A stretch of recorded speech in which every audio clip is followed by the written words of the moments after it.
Tennessee. Hello again, everyone. I'm Ted Jones, and on this special ESPN2 coverage of the Mopar Classic Car Show, we're going to show you some of the most beautiful Chrysler Corporation products ever manufactured. They've been restored, they've been customized. We'll get things going. Joining me later on in the show, Big Daddy Don Garlitz and Brett Kepner. But right now, let me show you Delbert Bauer's beautiful 1970 Dodge Super Bee. He's returned it to the original color. They called it B5 back in 1970. Take a look at the tires. That's right. They were the rare raised white letter Goodyear tires. You can't hardly find them anymore. And oh yes, that is the original wheels that came on this beautiful Mopar ride. And underneath the bonnet, pure power. The 383, they derated it down from 335 to 330 horsepower in 1970 as the horsepower wars begin to back off just a little bit. But it has the valuable ram air induction. It was quite a setup for the ram air because, as you'll notice in the hood, they have active hood scoops that do feed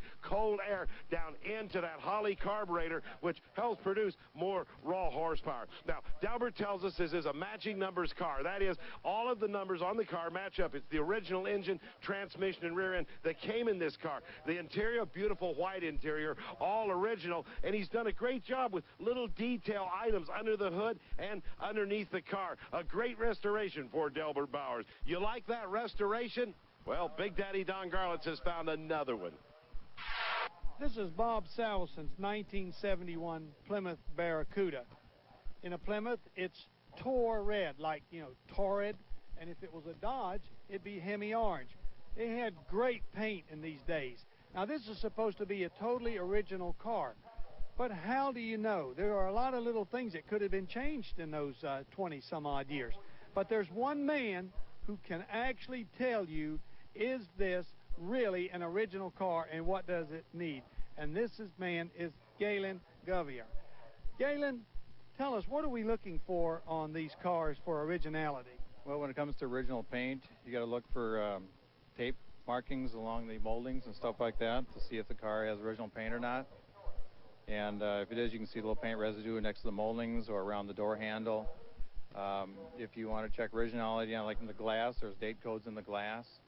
If you do have a broadcast sheet, which he does for this car here, you can check the broadcast sheet to see if all the options are correct on the car, and just go down the broadcast sheet to see if everything's there, or if options have been added, or if the car's been modified.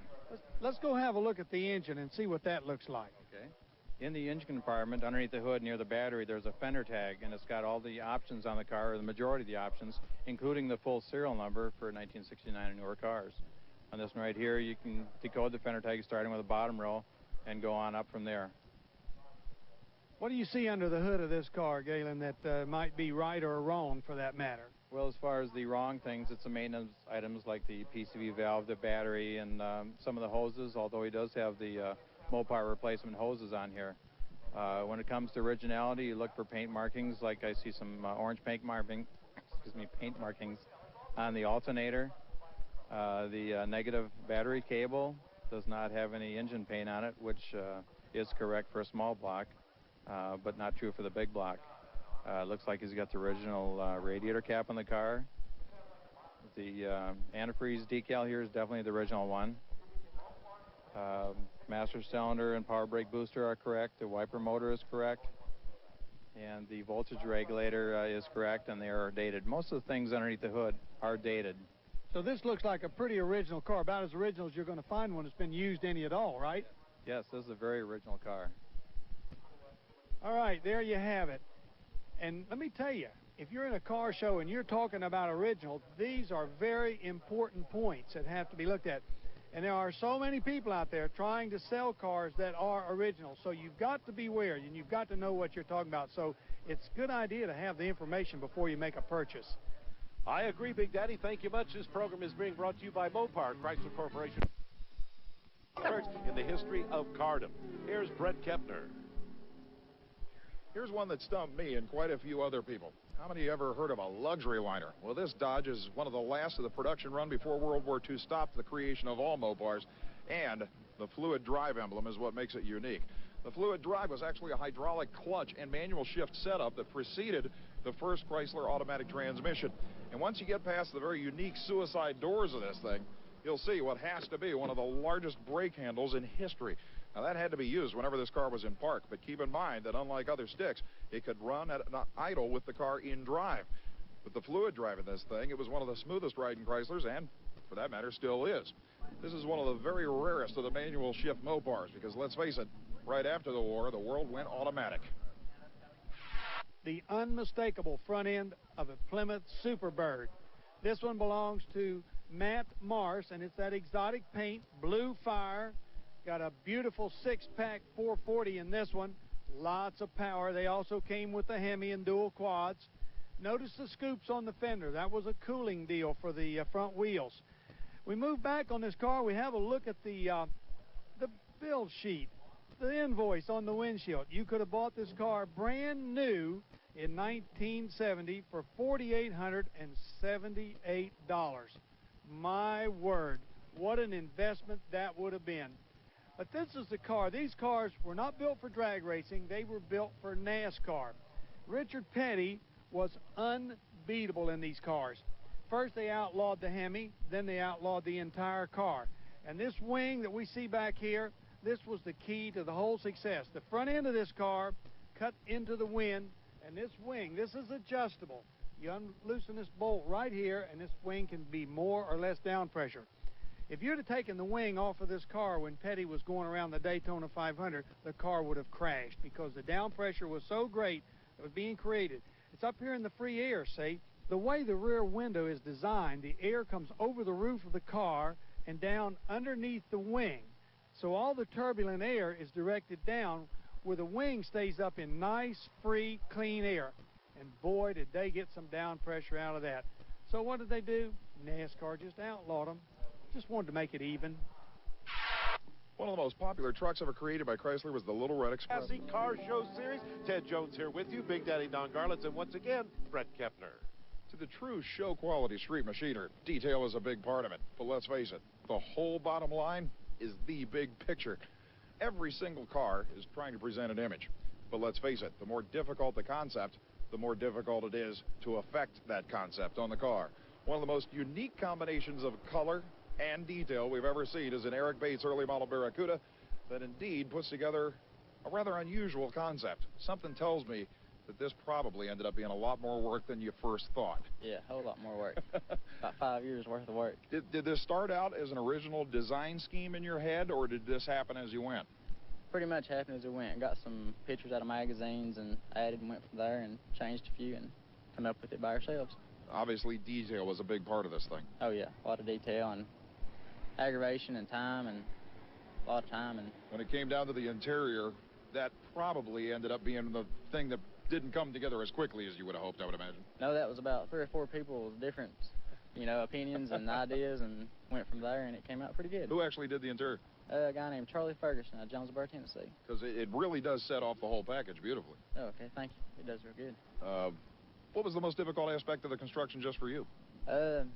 Probably the years it took and the paint and just the time and just the amount of the big hole in your life. Yeah, just waiting to get it done and the anxious to get it done and be able to drive it and enjoy it. Now, are you the kind of rider that once it's done you feel like you've completed the whole project, or once it's done you are all of a sudden worried that you don't have anything to do and you're already thinking of something else? We're always thinking of something else. It changes every year. Now, based on the finished product here, I'm interested to know what's next. That we don't know. I'll probably think of something this winter, and like the interior, we changed it this winter, and I'd say next year I'll change something else. If concept counts, then the Bates clan definitely has it. This paint scheme alone is one of the most unique we've seen. But regardless of whether he's just going to change this one a few more times or build something else, it's this kind of ingenuity that lends itself to a one-of-a-kind Chrysler. Ted, look what I found. I know how you like the 50s, and this is definitely out of the 50s. Adam Lindenbaugh's 1957 custom Plymouth 4-door. Not many guys customized the 4-doors. They did the 2-door, but this one's got everything. It's got the tuck and roll. It's got the boodling knob on the steering wheel. It's got the beautiful red paint with the scallops. It's even got the black leather jacket with the zippered up sleeves laying in the back seat, just the way we used to do it. Got the dummy spots on it. And this baby's probably pretty fast. It's got a 360 cubic inch engine in it, coupled to the 727 driving into an 8 3/4 Dodge rear. And look at the wheels. It's got the old American wheels with the wide white walls. when was the last time you saw a set of wide whites? You know, I thought I was the only guy in the world that liked them because all of my cars have them, but I finally found somebody that likes to put them on his custom. Beautiful job. I know you'll like this one. You're right, Big Daddy. Of course, I like all of the cars from the 50s and 60s, and Brett Kepner, though, has found a car from the 70s with an idea and concept that has lived on and works still in the 90s. Brett? You've heard of a satellite, you've heard of a satellite Sebring, but how many of you have heard of a satellite Sebring Plus? What was a satellite Sebring Plus? That's something Ted Jones would ask, I think. You're right. This is a wild one. Frank Miller has this 1972 model, and when you go inside, you find out that along with an engine and interior package, the Plus came with a cassette player. Now, 1972, just about everybody was still in the world of 8-tracks, so this has to be one of the first cassette players ever created. But as Frank shows us, that little blue box down there is actually a microphone. That's right. It came with a recording system from Chrysler. Actually, the whole thing was created in the factory. Frank will fire it up here and show you how this thing actually works. When you actually put the cassette tape in... The first thing you have to do... Hold on a minute. The very first thing you have to do is actually turn the radio on, and then just reach over here after you put the cassette in, you press it in and press the entire deck head down, and it actually plays. Now, you obviously did not find this thing in working order. No, I did not. These things had a bad history of melting the belts right out of them. I've spent about 16 hours rebuilding that unit just to get it to play. I would venture to say that this little blue and white box and its contents mark one of the rarest single Chrysler reorder pieces in history. But Frank Miller has already proven that even though the beginning of the smog era was upon us in 1972, Chrysler still had some pretty entertaining ideas. Although this one has got to be one of the weirdest yet. I agree with you 100%, Brett, but when we come back, we'll talk about a really hot car. This is swap meet, and each and every year we find some awfully weird stuff. My personal favorites for the 1997 edition, how about an autographed door off of one of Bill Maverick's original Little Red Wagons? If you're into custom painted hoods, maybe this beauty is something for you. But let's face it, if you're looking for the ultimate deal, it's often hard to find. But for those of you in the market for a 72 Charger sunroof, just get it out of here. Anytime you go to one of these Mopar events, one of the most popular cars at the event will be the famous Plymouth Superbird. This particular one has got a 446 pack in it, which gives you a lot of power. It also came with a 426 Hemi. Now this Superbird... Now, wait a minute, Garlitz. Chrysler Corporation never made a convertible Superbird. You're right, Ted. They didn't make a Plymouth convertible Superbird. But Mike Spano wanted one so bad, he bought a Superbird and got all the necessary parts to build his own. So even though this car was a one of three in the beginning, as it was not a Superbird, it is now one of one, a custom-built car. But you know, Mike almost lost this car. Look at this. It had a barn fire, and he came real close to losing this beautiful car. And I might add, this also is out of that era of the funny paint. This one is called Moulin Rouge. If ever there was an insignia that everybody recognized, let's face it, these were some of the most popular Chryslers ever, and their very, very successful use of cartoon characters helped out sales with these things quite a bit.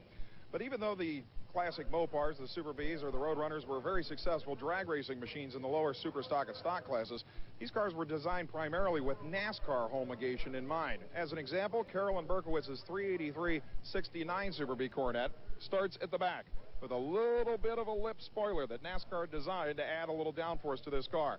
How about that unique back window, flared and rolled, again, for aerodynamics off the back end. This area in the car was very significant because it added downforce along the sides, actually kept the car glued to the ground.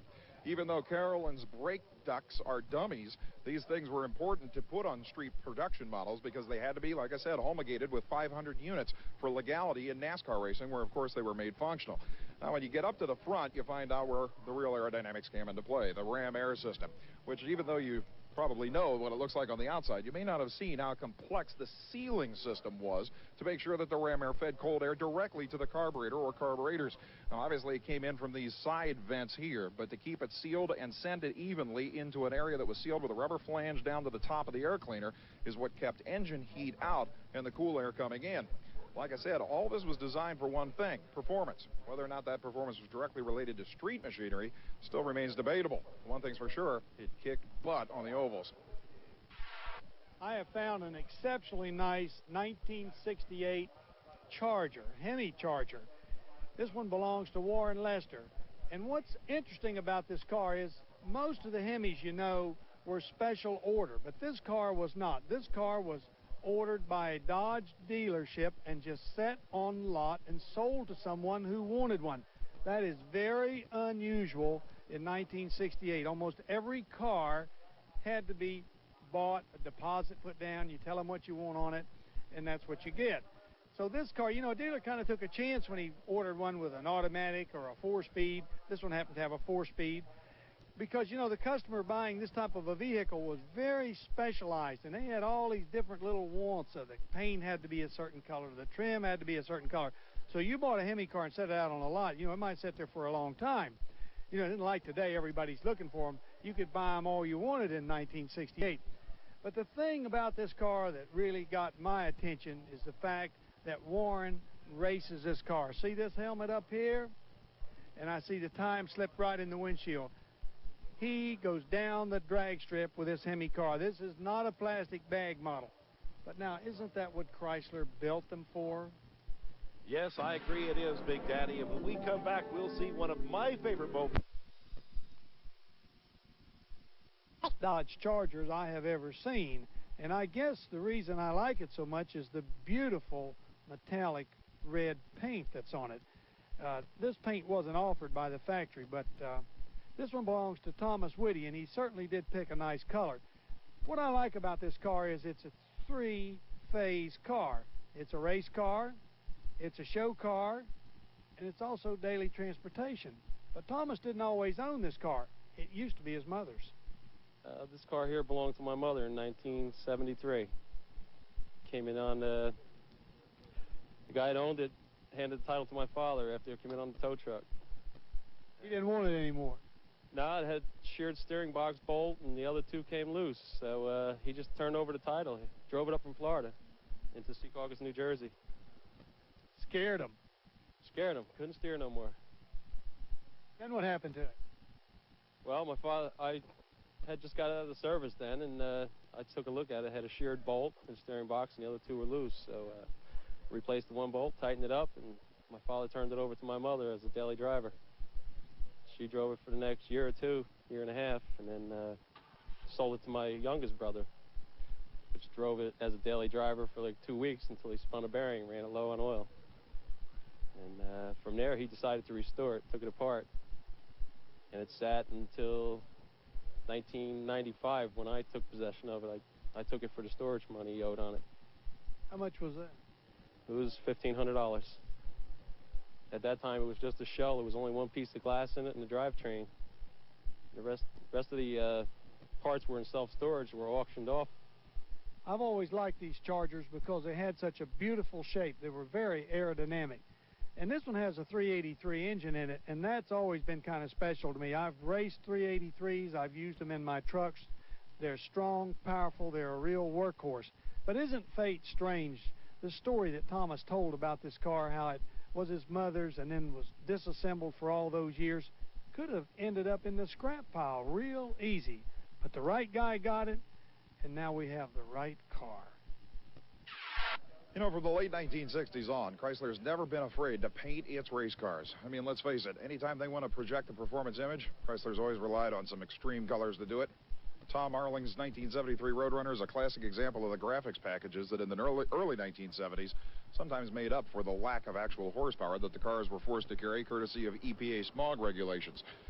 Believe it or not, the 1970s Chryslers, whether their performance or not, are becoming increasingly rare. This particular version of the Plymouth Roadrunner is one of the last of the real high-performance machines before the cars went to the Dodge Aspen Plymouth Valari body style and eventually faded from performance view. One thing's for sure, in another 20 years, these cars will be even more outrageous than they are now. All right, Brett, thank you very much. This coverage of the Mopar Classic. Sofa, a 1970 Plymouth Roadrunner. His competition over in the far lane will be Mike Gray from Roanoke, Virginia, a 1968. Are you ready for this? Dodge Dart. No, it's not a Hemi Dart. 366 cubic inches of Dodge engine. Remember, they run a cubic inch to weight displacement ratio here. Starting line advantage to Tony Scopa, the number 9 qualifier, picks up the win with a 10-12, 133 miles per hour. He'll go into the semifinal round. Here comes the man, Mike Daugherty from Sanford, North Carolina. We just saw him a few minutes ago there in the pit area. His 73 Hemi-powered Cuda against Andy Mays. Mays from College Grove, Tennessee, a 1971 Challenger. As we're looking at Mike Daugherty's rear view of that Hemi Cuda, you can see the obvious Hemi emblem right there on the rear quarter panel. Both cars taking their time to stage very carefully.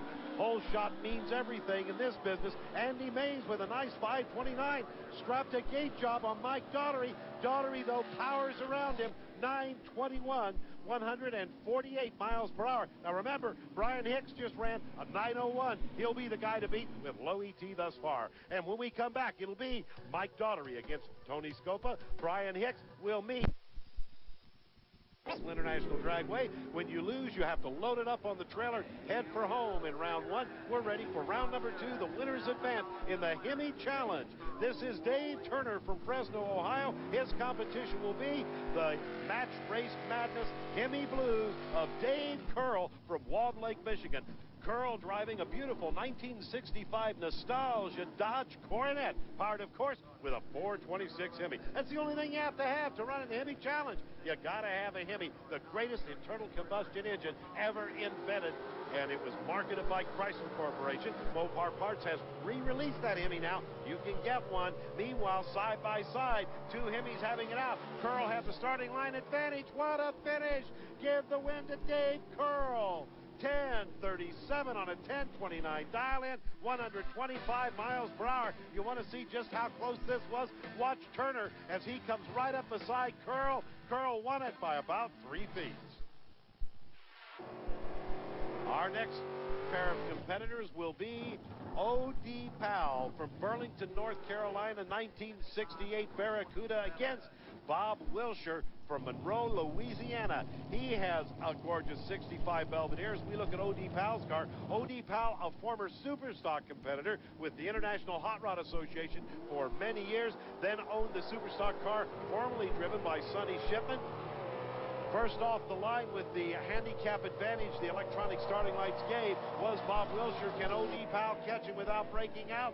Bob Wilshire there with an 1138 on that 1123 dial, 110 miles per hour. He'll advance to the semifinals. Watch right now as O.D. Powell, who had to give up the handicap head start, tried to catch Wilshire, but he just couldn't get to the 1320 in time. Our next pair will be the 1968 Cuda of Jerry Daly from Dayton, Ohio, against the 70 Cuda of Glade Springs, Virginia's Tank Crossway. 2 big 426 Hemis with 2 4-barrel carburetors. Both cars pre-staged now. That's about 7 inches before the starting line. They'll finally complete the staging process. You'll see the handicap head start dialed into the tree right there. The dial-ins 983 to 1059 for Crosswide. Here comes the 983 dial-in of Jerry Daly, the big 68 Cuda. Yeah! Wow, what a drag race. Jerry Daly nipped him in the lights. 982 on a 983, broke out, but Crosswhite ran a 1054 on a 1059 dial-in. He broke out the most, so Jerry Daly, breaking out by only 1/100th of a second, picks up the win. Look down at the finish line. With our replay, you can see how he barely nipped him in the lights by about 1 foot. And our final pair in the quarterfinal round of the Hemi Challenge will be Danny Smith, a 1967 Plymouth Belvedere 426 Hemi out of Columbus, Ohio, against Larry Wright from Grundy, Virginia, 1968 Hemi Cuda. Larry Wright, a regular competitor on the IHRA trail. turns on the foul start. A 478 red light will give an automatic win to Danny Smith. He down at 1075, ran at 1073. He considers it as a free time trial. So when we come back, the king of the street at the Mopar Southern Nationals, we're ready to go with the semifinal round that'll find Brian Hicks against this man, the beautiful purple 1970 Dodge Challenger of Cumberland, Indiana's Mike Ford. While those cars are staging up, getting ready to race, let's go to Brett Kepner, who will tell us more about Brian Hicks. You may not know this, man, but Brian Hicks has been in the pro street game since it started. Actually, his incredible Dodge Challenger has been one of the quickest and fastest street-legal Mopars since the beginning of the modified superstock revolution that is sweeping the country at NMCA events. But Brian Hicks has been there in the worst of times as well. You may have seen footage of his incredible crash at US 41 Dragway in Morocco, Indiana, only a year ago. That crash resulted in a completely refined, brand-new race car. And that brand-new race car is one of the quickest of the street-legal entries here at the Mopar Classic at Bristol Dragway.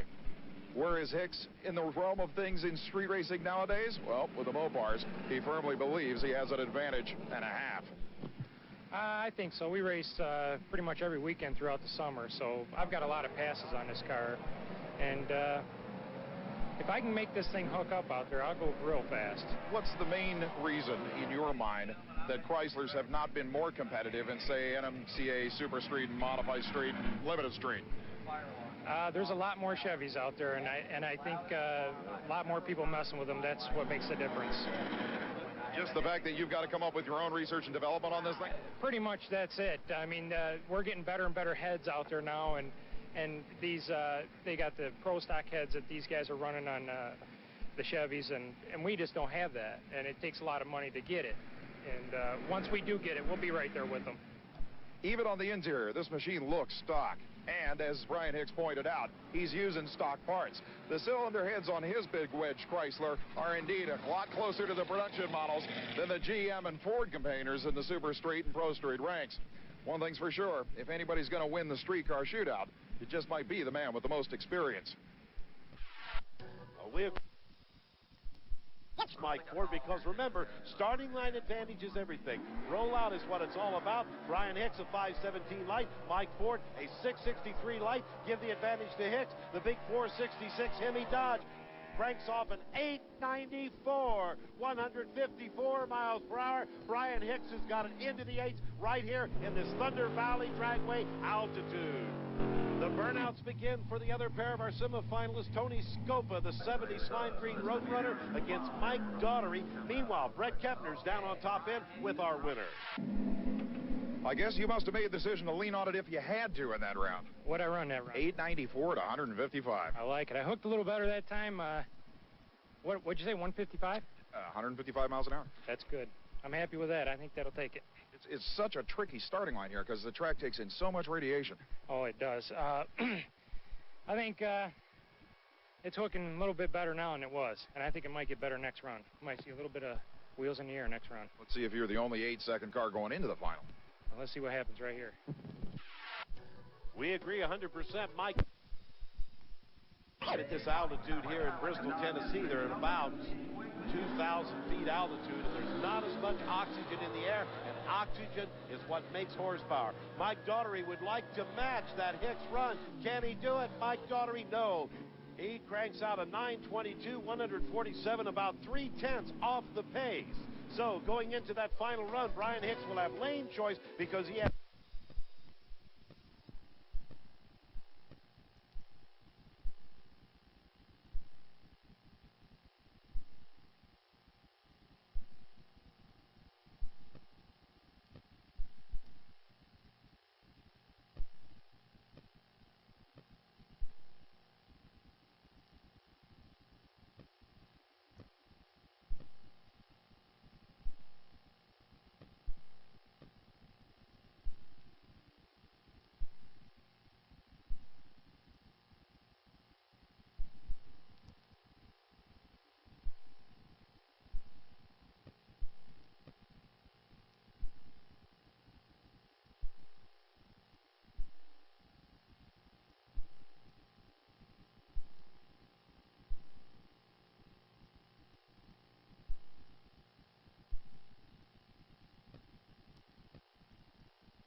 will be fellow Buckeye Danny Smith. And while they're staging up, getting ready to race, let's go to the top end once again with Brett Kepner. If this does... He stopped him. Jerry Daly against Danny Smith, the number 9 and 15 qualifiers. Battle of the Hemis on the line. The dial-ins, 982 for Daly, 1073 for Danny Smith. So that means Danny Smith's got his work cut out for him. Here comes the CUDA, yeah! 97 on a 982 at 134 miles per hour. Danny Smith just could not run the number. It'll be Jerry Daly moving into the final round. Let's take one more look at it. You can see the difference between 134 and 125 miles per hour. Watch Jerry Daly zoom past Danny Smith in about the last 50 feet of the drag race. Jerry Daly has been one of the toughest superstock racers of the swap meet. Certainly one of the most entertaining aspects of any Mopar event. And guy over there having a good old time in the sun, that's Bob Walker out of the little town of Low Gap, North Carolina. I have to admit, he presents one of the most interesting selections of pieces you will find in any swap meet area at any event in the country. One of his specialties, early model Chrysler valve covers with just about every conceivable design and year. But there's one you may not recognize. Take a look at that one there. What's a power play valve cover? Well, that's Bob's own design. Believe it or not, he created a couple of top fuel valve covers that he believes cover some of the problems that the modern day valve covers include. Now down here on the bottom of the display, you'll find some of the most interesting pieces of his particular layout. Believe it or not, these are Webster cylinder heads. Now they're factory cast units, but as you can see, they are machined beyond belief, designed exclusively for top fuel dragster competition in the early 1970s. The problem? These heads were based on the 392 cubic inch Chrysler Hemi design, and right about the time Webster started building them, that's when the 426 Chrysler Hemi became the dominant force in top fuel. Therefore, these things disappeared real quick. They're not cheap, but maybe Bob will get out of his chair and deal with you. Well, I certainly would hope so, Brett Kepner. That's part of the swap meet. Slant 6, what is that? Stay tuned. We'll tell you when we come back. Bristol International Dragway in Bristol, Tennessee. Ted Jones and Brett Kepner here with you. Speaking of Brett Kepner, they're the world's quickest and fastest slant 6 door slammers. Without a doubt, some of the most sophisticated treatments you'll ever see on the venerable slant 6 Mopar motor. In this particular case, the Cox brothers' #1 qualifying 3.2 barrel entry ran in the 12.7 second zone, and it wasn't the only 12-second ride here. This lowrider Dodge Dart is a classic example of the amount of technology that can go into even the most obscure engine combinations. But no matter how you look at it, anytime you put together the best in any business, it's going to be a war. With Bristol's central location, this particular battle drew the best slant 6 racers in the nation, almost a dozen of them. And in the final round, it was actually quite a drag race.